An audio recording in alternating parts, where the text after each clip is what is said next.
Who has the best jollof rice? Oh come on. I like Ghanaian jollof rice. I do. Niger jollof rice, I say, is number one. Who has the best jollof rice? Nigeria.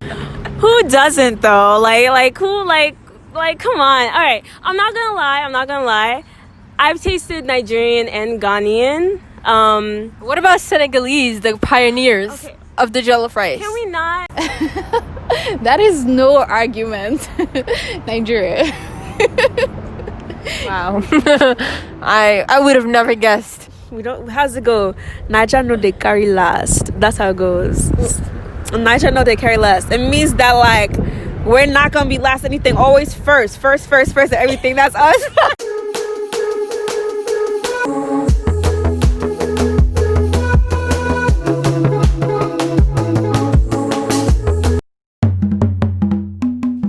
Obina Nwofo. I'm from Nigeria, Anambra State. I'm from Umuokboka. I own my own business for photography. My name is Nicole Egu, and I'm from Nigerian. I am Igbo Nigerian. My name is Victoria Fatuson. I'm a Nigerian American. I was born here in Staten Island, New York. Staten Island. Go Staten Island. My name is Zainab.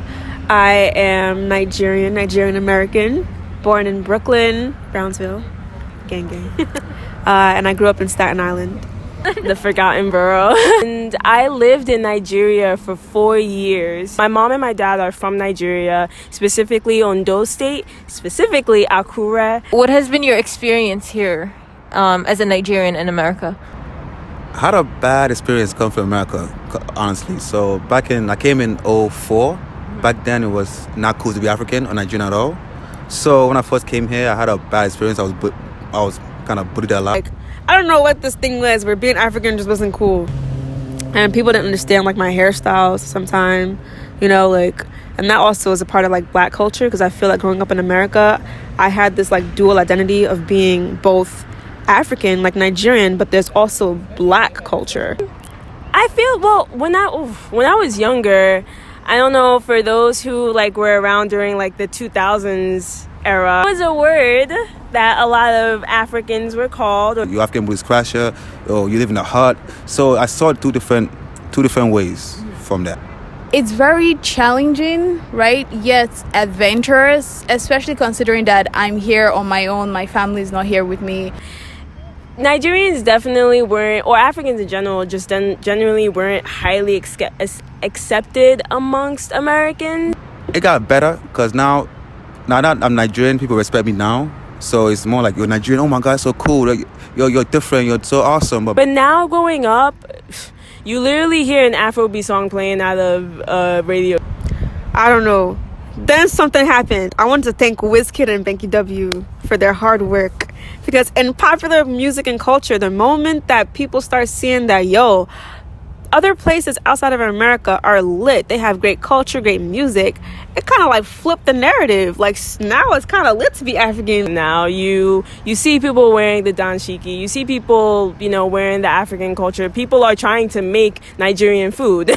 Yeah, so the narrative is changing because of the media. Definitely, so who would you give respect to in terms of the media and Afrobeats? You have any artists that you want to Okay, so I mean, they don't know me, but definitely Burna Boy. Burna Boy has definitely been. I went to his we were there. We saw each that other. Concert was Burna Boy concert. It was good. It was a good concert. I don't want to just attribute it only to media, right? Mm-hmm. I think it has a lot to do with the people who are working hard in school, who are becoming doctors, who are becoming lawyers, who are actually being the engineers, doctors, and lawyers their parents came to this country for. Like, I have a friend down the block who's about to be a doctor. Like, she did that. Oh, how do you perceive America as a Nigerian American?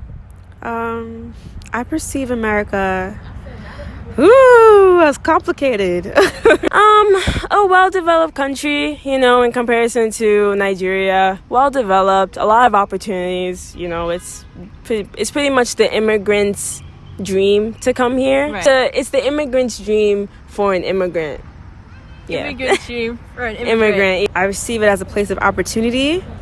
I perceive it as a place of conflict, but I also perceive it as a place of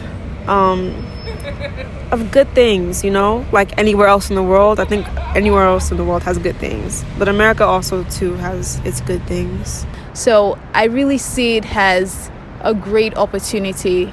It's like a dream come true, you know, because if I compare the way I was living back home when I was 18, I wasn't working. But if you consider here in America, people who are even not yet 18, they start working and they go to school, right? But in Nigeria, there is no such opportunity for the youths. Or like, when you think about Nigeria and Africa as a whole, do you feel like it's the youth's problem, or we can find a solution to developing Nigeria or Africa as a whole? Do you ever think about that? I do, actually. It's all about corruption. It's about who we vote in to lead us, because the leaders is who should be the one doing all these things to us. They should be one making change. Do you think the youth or any group of demographics actually can help rebuild Nigeria or develop it even more, you know, depending on perception? Yes, and this is where I need to work on too.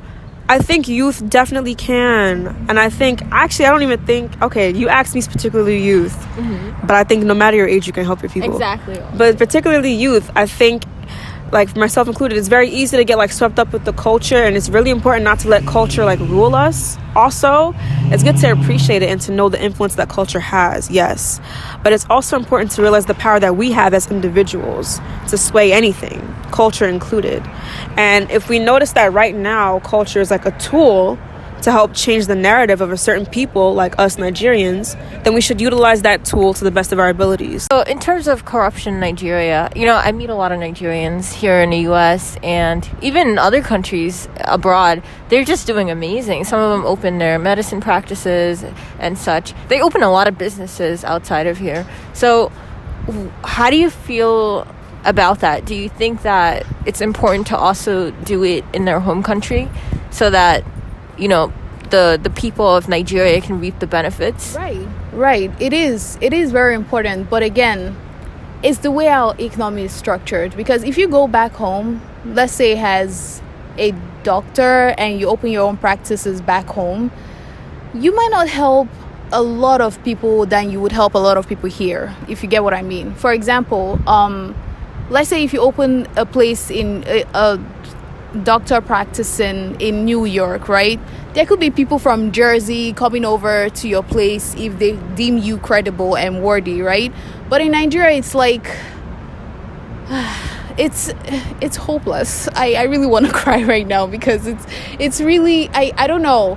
It's who you know, but then who you know also there has to be some kind of bribery or something that has to be illegal to make it work. But like, what do you think young people abroad can do? What do you think young people in, like, right now, like you, for instance, what can you do to help Nigeria?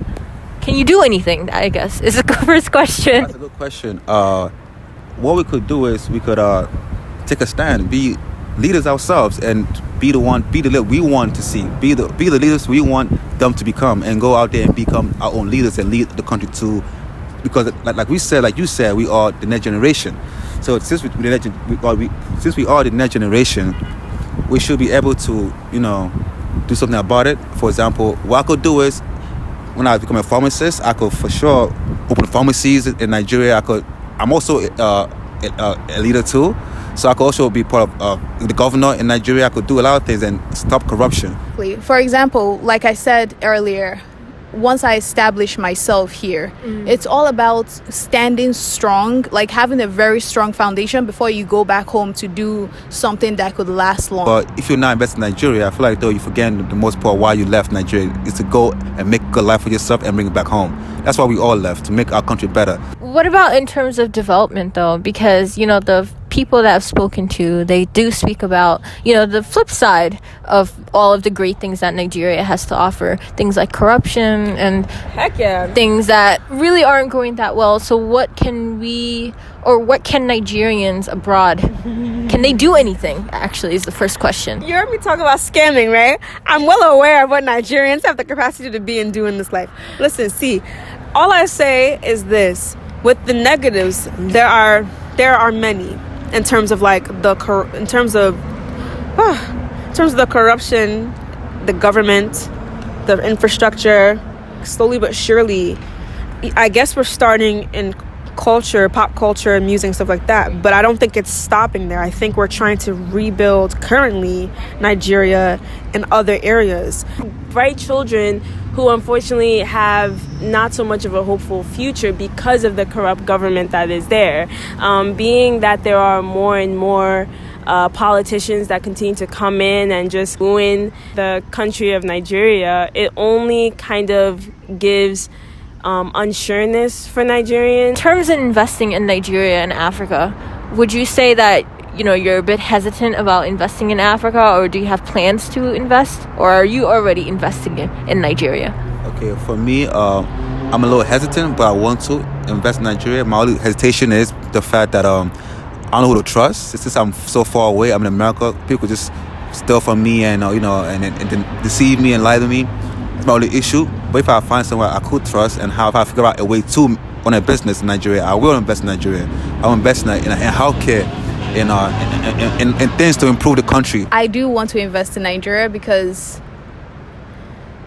when I think of Nigeria right now, I really feel sad. I'm a Nigerian, and the way I see Nigeria is different from the way someone that is non-Nigeria sees Nigeria, and they say, oh, I want to go to Nigeria, I want to do this, I want to do that, but they don't really understand the in-depth suffering of the economy right now that's affecting everybody. Just chaos. And we need better leaders, we need young leaders. So starting from the young people, right? The young people are the leaders of tomorrow. That's what I believe, and that's what I want to do to help my country in that aspect by promoting financial literacy. And do you feel like there's a sense of unity amongst Nigerians? That's a good question. There is, not me, I would say, because I didn't grow up too much with Nigerians in my life, or saw too much Igbos in my life. So I don't really get to spend much time with Nigerians, but the ones I do know, we are very united. Before I graduated from college, there was an African club there at the time, and definitely there was definitely this sense of security there. Sense of belonging. And even here, coming back to America and knowing the Yoruba language, whenever I ran into someone who I guess you could say Nigerians have this radar of who is a Nigerian. So I would probably be at a bus stop, and a Nigerian would probably be trying to look for directions or something. And I would kind of just say something in Yoruba to them, and it would be like, oh my God, thank you so much. And before you know it, there's a friendship there that is already being created. Speaking of Nigerians, do you think there's a sense of unity in your community amongst Nigerians? As the president of the Akata Union, I would say there's definitely a huge sense of unity between us. Like, all of us who have immigrant parents or who are immigrants from Nigeria as young people, we just love each other. Even when we hate each other, even when we're arguing and there's drama, at the heart of it is love. What would I say to the young people coming out here? I guess what I would say to them is, don't think your greatness is tied to a location. This has been the One Africa series, Chapter 1. Make sure you subscribe. Thank you for watching.